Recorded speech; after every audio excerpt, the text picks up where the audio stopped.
കേരള കത്തോലിക്ക മെത്രാൻ സമിതിയുടെ പേരിൽ കേരള കത്തോലിക്ക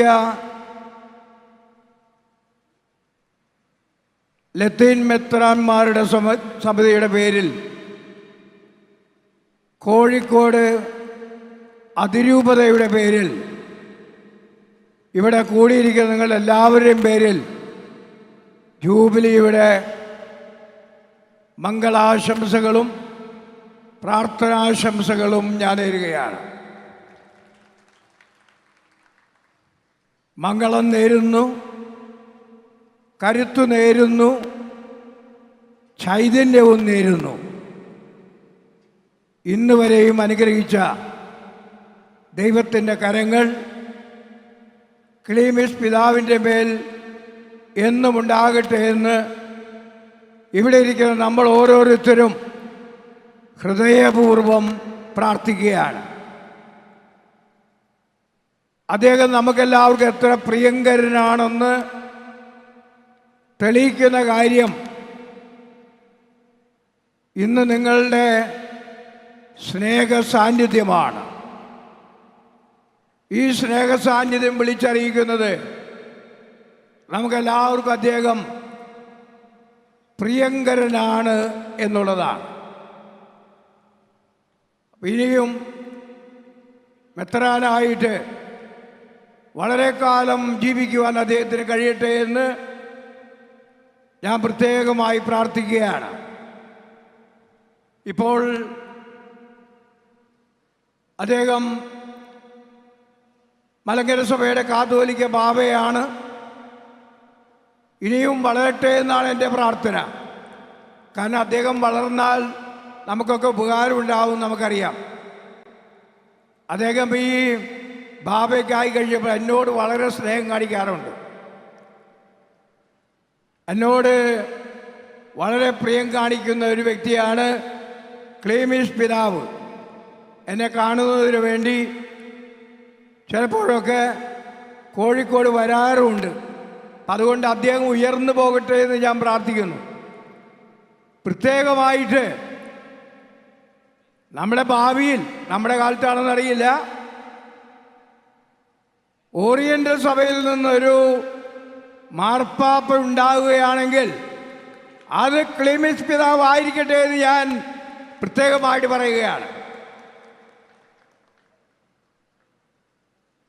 പ്രിയപ്പെട്ടവരെ,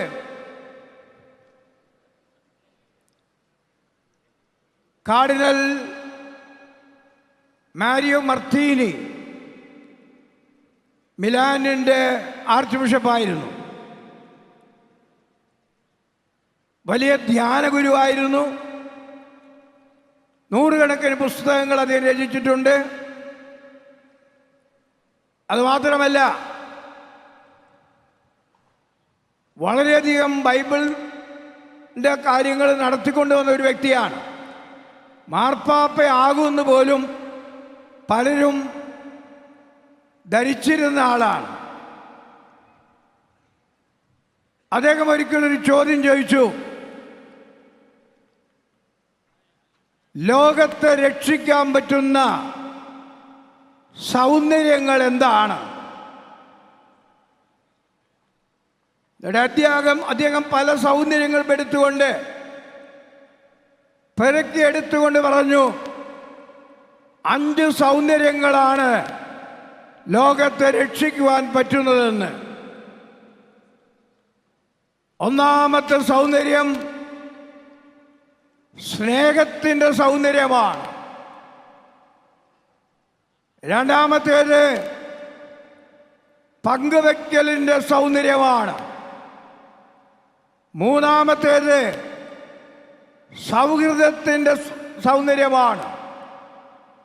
നാലാമത്തേത് സമാധാനത്തിൻ്റെ സൗന്ദര്യമാണ്. അഞ്ചാമത്തേത് എല്ലാവരെയും ഉൾക്കൊള്ളുവാൻ, ഇൻക്ലൂസീവായി ചിന്തിക്കുവാനുള്ള സൗന്ദര്യമാണ്. ഈ ക്ലീമിസ് പിതാവിനെ പഠിക്കുമ്പോൾ ഈ 5 സൗന്ദര്യങ്ങളും അദ്ദേഹത്തിൻ്റെ ജീവിതത്തിൽ ഉണ്ട് എന്നുള്ളത് നമുക്ക് എല്ലാവർക്കും കാണാവുന്ന ഒരു വസ്തുതയാണ്. ഈ 5 സൗന്ദര്യങ്ങളും 25 വർഷക്കാലം ജീവിച്ച ഈ ക്ലീമിസ് പിതാവിന് നിങ്ങളുടെ എല്ലാവരും പേരിൽ ഒരിക്കൽ കൂടി ഞാൻ അഭിനന്ദിക്കുകയാണ്. അദ്ദേഹത്തിൻ്റെ ജീവിതത്തെക്കുറിച്ച് കുറച്ച് മാത്രം പറയാൻ നോക്കിയാൽ നിങ്ങളുടെ എല്ലാവരുടെയും പേരിൽ ഞാൻ പറയുകയാണ്, thank you for your beautiful life. Thank you for your beautiful character. Thank you for your beautiful personality. അദ്ദേഹത്തിൻ്റെ പേഴ്സണാലിറ്റിയെ കുറിച്ച് നമ്മൾ ചിന്തിക്കുമ്പോൾ എൻ്റെ മനസ്സിൽ വരുന്ന ചില ചിന്തകൾ നിങ്ങളോട് ഞാൻ പറയുകയാണ്. ഒന്നാമതായിട്ട് അദ്ദേഹം സുവിശേഷവൽക്കരിക്കപ്പെട്ട സുവിശേഷ പ്രവർത്തകനാണ്. An evangelized evangelizer. രണ്ടാമത്തേത് ഒരു ഹീൽഡ് ഹീലറാണ്, സൗഖ്യമാക്കപ്പെട്ട സൗഖ്യദായകനാണ്.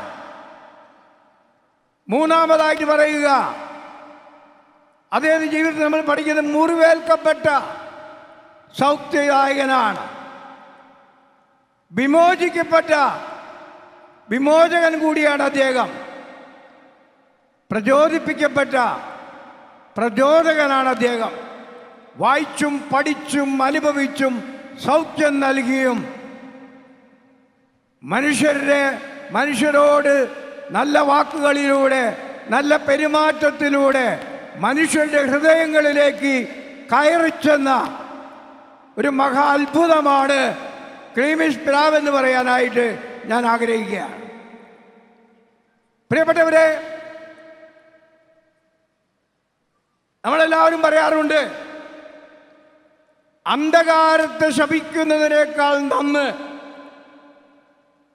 ഒരു കൈത്തിരി കത്തിച്ചു വയ്ക്കുകയാണെന്ന്. നമ്മൾ പലപ്പോഴും അന്ധകാരത്തെ ശപിക്കുന്നു.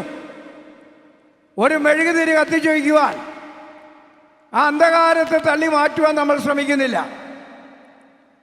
ഇത് നമ്മുടെ സമൂഹത്തിൽ നടക്കുന്ന കാര്യമാണത്. മറിച്ച് നമ്മുടെ ക്ലീമിസ് ബാവ എവിടെ അന്ധകാരമുണ്ടോ അവിടെ പ്രകാശം എത്തിക്കാൻ വേണ്ടി, എവിടെ അസത്യമുണ്ടോ അവിടെ സത്യം എത്തിക്കുവാൻ വേണ്ടി എല്ലാം പ്രവർത്തിച്ചുകൊണ്ടിരുന്ന 25 വർഷമാണിതെന്ന് നമുക്ക് പറയാൻ സാധിക്കും. ചുരുക്കം പറഞ്ഞാൽ അദ്ദേഹത്തിൻ്റെ ജീവിതം ഒരു കംപ്ലൈനിങ് പേഴ്സണാലിറ്റി അല്ല, മറിച്ച് ഒരു കോൺട്രിബ്യൂട്ടിംഗ് പേഴ്സണാലിറ്റിയാണ്. ഞാൻ അദ്ദേഹത്തിൻ്റെ ജീവിതത്തിൽ പഠിച്ചപ്പോൾ 5 കോൺട്രിബ്യൂഷൻ അദ്ദേഹം നൽകിയതായിട്ട് ഞാൻ കാണുന്നുണ്ട്. ഒന്നാമതായിട്ട്, പേടിക്കേണ്ട, ഇതിനെക്കുറിച്ച് വിശദീകരണമൊന്നുമില്ല. നിങ്ങൾ വിചാരിച്ചിട്ടുണ്ടാവും ഈ 5ഉം പറഞ്ഞ് തീരണമെങ്കിൽ ഇത് നേരെ വെളുക്കുമല്ലോ എന്ന്. ഞാൻ അവസാനിപ്പിക്കാൻ പോവുകയാണ്. ഈ 5 കാര്യങ്ങൾ വളരെ അറ്റൻറ്റീവായിട്ട് കേട്ടുകൊണ്ടിരിക്കണം. ഒന്നാമത്തേത്, ദീർഘവീക്ഷണമുള്ള ആഗോള നേതൃത്വ പാഠവങ്ങളിലൂടെ കോൺട്രിബ്യൂട്ട് ചെയ്യുകയാണ്. രണ്ടാമതായിട്ട്, സഭൈക്യത്തിൻ്റെയും മതസൗഹാർദ്ദത്തിൻ്റെയും വക്താവായിക്കൊണ്ട്. മൂന്നാമതായിട്ട്, സാമൂഹ്യ നീതിക്കായുള്ള നിർഭയമായ ശബ്ദമായി. നാലാമതായിട്ട്, ഉന്നതമായ പാണ്ഡിത്യവും സാംസ്കാരിക ദർശനവും നൽകിക്കൊണ്ട്. അഞ്ചാമതായിട്ട്, നമ്മുടെ ഇന്ത്യ രാജ്യത്ത് ആവശ്യമുള്ള ജനാധിപത്യം, മതേതരത്വം, സോഷ്യലിസം എന്നീ മൂല്യങ്ങൾ മുറുകെ പിടിച്ചുകൊണ്ട് അവയുടെ പ്രാവർത്തികമാക്കുവാൻ വേണ്ടി എല്ലാവരെയും പ്രചോദിപ്പിച്ചുകൊണ്ട് ജീവിക്കുന്ന ഒരു പ്രചോദകൻ. അദ്ദേഹത്തെ ദൈവം അനുഗ്രഹിക്കട്ടെ എന്ന് ഞാൻ പ്രാർത്ഥിക്കുന്നു. അദ്ദേഹത്തിന് നന്മകൾ നേരുന്നു, ദൈവാനുഗ്രഹം നേരുന്നു, എന്നും അധികം പ്രകാശിച്ചുകൊണ്ടിരിക്കട്ടെ എന്ന് പ്രത്യേകമായി പ്രാർത്ഥിക്കുകയും ചെയ്യുന്നു.